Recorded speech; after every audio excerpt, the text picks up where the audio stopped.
ಕನ್ನಡವನ್ನು ವಿರೋಧಿಸಿ ಮಾತನಾಡುತ್ತಿರುವ ಕಮಲಾಸನ್ಗೆ ಹೇಳಿ ಧಿಕ್ಕಾರ. ಅಪಹಾಸ್ಯ ಮಾಡುತ್ತಿರುವ ಕೋಟಂಡಿ ಕಮಲಾಸನ್ಗೆ ಹೇಳಿ ಧಿಕ್ಕಾರ. ಅಯ್ಯಯ್ಯೋ ಅನ್ಯಾಯ ಬೇಕು ನ್ಯಾಯ ಬೇಕು ಹೋರಾಟ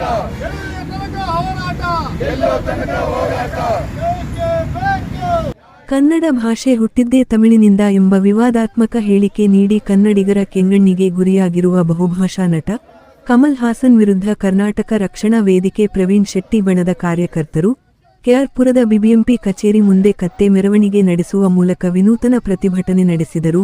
ಪ್ರತಿಭಟನೆ ನೇತೃತ್ವ ವಹಿಸಿ ಮಾತನಾಡಿದ ಕರವೇ ಕೆಆರ್ಪುರ ಕ್ಷೇತ್ರ ಅಧ್ಯಕ್ಷ ಕೃಷ್ಣಮೂರ್ತಿ, ಬೆಂಗಳೂರಿನಲ್ಲಿ ನಟ ಕಮಲ್ ಹಾಸನ್ ಅವರು ಥಗ್ ಲೈಫ್ ಸಿನಿಮಾ ಪ್ರಚಾರದ ವೇಳೆ ಕನ್ನಡ ಭಾಷೆ ಹುಟ್ಟಿದ್ದೇ ತಮಿಳಿನಿಂದ ಎಂದು ದುರಹಂಕಾರಿ ಹೇಳಿಕೆ ನೀಡುವ ಮೂಲಕ ಕನ್ನಡಿಗರಿಗೆ ಅವಮಾನ ಮಾಡಿದ್ದಾರೆ.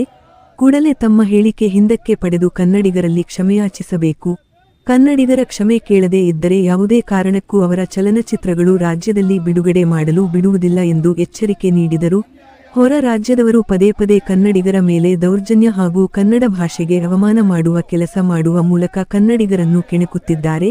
ಇದೆಲ್ಲವನ್ನೂ ಸಹಿಸಿಕೊಂಡು ಕನ್ನಡಿಗರು ಸುಮ್ಮನೆ ಕೂರುವುದಿಲ್ಲ, ಇದಕ್ಕೆ ತಕ್ಕ ಉತ್ತರ ನೀಡಬೇಕಾಗುತ್ತದೆ ಎಂದು ಎಚ್ಚರಿಸಿದರು.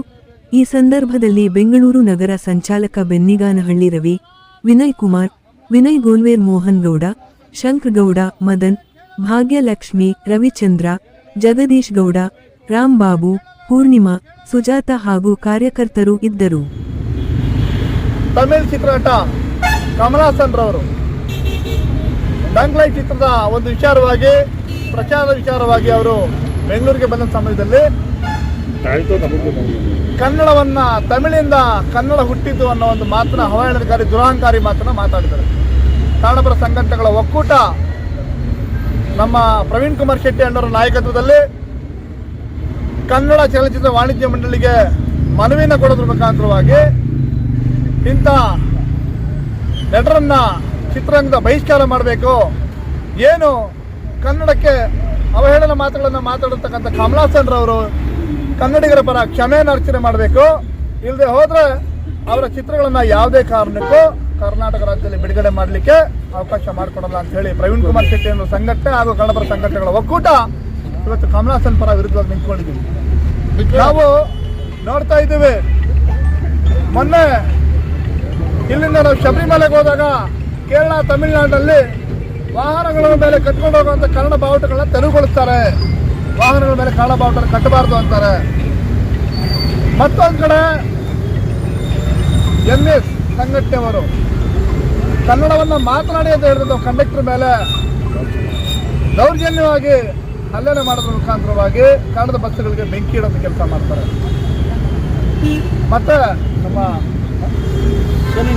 ಒಬ್ಬ ಗಾಯಕರು ಕನ್ನಡ ಚಿತ್ರರಂಗದಲ್ಲಿ ಅನೇಕ ಕನ್ನಡ ಚಿತ್ರಗೀತೆಗಳನ್ನ ಹಾಡಿ ಈ ಮಣ್ಣಿನ ಒಂದು ಋಣವನ್ನು ತೀರಿಸಬೇಕಾದಂಥ ಒಬ್ಬ ಗಾಯಕರು ನಮ್ಮ ಒಂದು ಕಾಲೇಜಿನ ಸಂಭ್ರಮ ಕಾರ್ಯಕ್ರಮದಲ್ಲಿ ಕನ್ನಡವನ್ನು ಹಾಡಿ ಅಂತ ಹೇಳಿದಕ್ಕೆ ಪಹಲ್ಗಾಮ್ನಲ್ಲಿ ನಡೆದಂಥ 18 ಜನ ನಮ್ಮ ಭಾರತೀಯರ ಮೇಲೆ ಏನು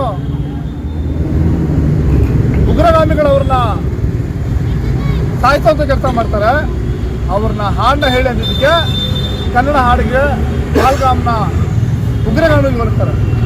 ಈ ರೀತಿ ಕನ್ನಡಿಗರ ಮೇಲೆ ಸವಾರಿ ಮಾಡ್ತಾ ಹೋದ್ರೆ ಕನ್ನಡದ ಮಣ್ಣಿನ ಮಕ್ಕಳು ಕೈ ಕಟ್ಕೊಂಡು ಕೂತ್ಕೊಂಡಿರಲ್ಲ. ಕನ್ನಡದ ಮಣ್ಣಿನ ಮಕ್ಕಳಿಗೆ ಪ್ರೀತಿಯಿಂದ ಬರಮಾಡ್ಕೊಳ್ಳೋದು ಗೊತ್ತು. ನಾವು ಕನ್ನಡದ ಮಣ್ಣಿನ ಮಕ್ಕಳನ್ನ ಕಾಲು ಎಳೆಯಕ್ಕೆ ಬಂದ್ರೆ ಕೇರಳದ ಸಿಂಹಗಳಾಗೋದು. ನಮ್ಮ ರಾಜ್ಯಾಧ್ಯಕ್ಷರ ಒಂದು ಧ್ವನಿಯಿಂದ, ಕನ್ನಡ ಸಂಘಟನೆಗಳ ಒಕ್ಕೂಟ ಧ್ವನಿಯಿಂದ ಅವರ ಥಗ್ ಲೈಫ್ ಅನ್ನೋ ಚಿತ್ರವನ್ನು ಬಿಡುಗಡೆ ಮಾಡೋದಕ್ಕೆ ನಾವು ಯಾವುದೇ ಕಾರಣಕ್ಕೂ ಬಿಡಲ್ಲ.